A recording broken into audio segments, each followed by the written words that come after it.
ಸರ್ಕಾರದ ಅಧಿಕೃತ ಆದೇಶದಂತೆ ಬೆಳಗಾವಿ ಚಳಿಗಾಳಿ ಅಧಿವೇಶನ ಈಗ ಡಿಸೆಂಬರ್ 9ನೇ ತಾರೀಕಿಂದ 20ನೇ ತಾರೀಕು ತನಕ ಘೋಷಣೆ ಮಾಡಲಾಗಿದೆ. ಈ ನಿಟ್ಟಿನಲ್ಲಿ ಸಕಲ ಸಿದ್ಧತೆಗಳನ್ನು ಜಿಲ್ಲಾಡಳಿತದಿಂದ, ಪೊಲೀಸ್ ಇಲಾಖೆ ವತಿಯಿಂದ ಎಲ್ಲ ಮಾಡ್ಕೊಂಡಿದ್ದೀವಿ. ವಸತಿ ವ್ಯವಸ್ಥೆ ಇರ್ಬೋದು, ಅದೇ ರೀತಿ ಊಟದ ವ್ಯವಸ್ಥೆ ಇರ್ಬೋದು, ಹಾಗೂ ಸಾರಿಗೆ ಇಲಾಖೆ ಜೊತೆ ಹೊಂದಾಣಿಕೆ ಇರ್ಬೋದು, ಸುವರ್ಣಸೌಧದಲ್ಲಿ ಇರುವಂಥ ಎಲ್ಲ ಮೇಂಟೆನೆನ್ಸ್ ಇರ್ಬೋದು, ಎಲ್ಲದನ್ನು ನಾವು ಈಗಾಗಲೇ ವಿವಿಧ ಕಮಿಟಿಗಳ ಮುಖಾಂತರ ನಾವು ಕೆಲಸವನ್ನು ಶುರು ಮಾಡ್ಕೊಂಡಿದ್ವಿ. ಈ ಸತಿನೂ ಪ್ರತಿ ವರ್ಷ ಥರ ಯಾವುದೇ ತೊಂದರೆ ಆಗದಂತೆ ಬಹಳ ಸಕ್ಸಸ್ಫುಲ್ ಆಗಿ ನಾವು ಅಧಿವೇಶನ ನಡೆಸ್ತೀವಂತ ನನಗೆ ನಂಬಿಕೆ ಇದೆ.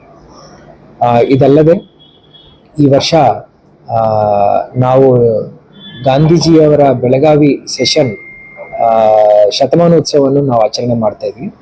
ಈ ನಿಟ್ಟಿನಲ್ಲಿನೂ ಎಲ್ಲ ರೀತಿಯ ಸಿದ್ಧತೆಗಳನ್ನು ನಾವು ಮಾಡ್ಕೊಂಡಿದ್ವಿ.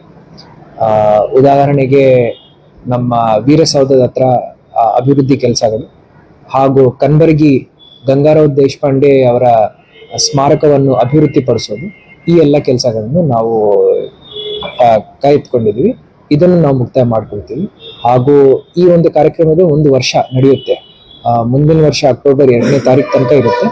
ಸೊ ಒಂದು ಕ್ರಿಯಾ ಯೋಜನೆಯನ್ನು ರೂಪಿಸಿಕೊಂಡು ಅದಕ್ಕೆ ತಕ್ಕಂಥ ಕೆಲಸವನ್ನು ನಾವು ಮಾಡ್ತೀವಿ.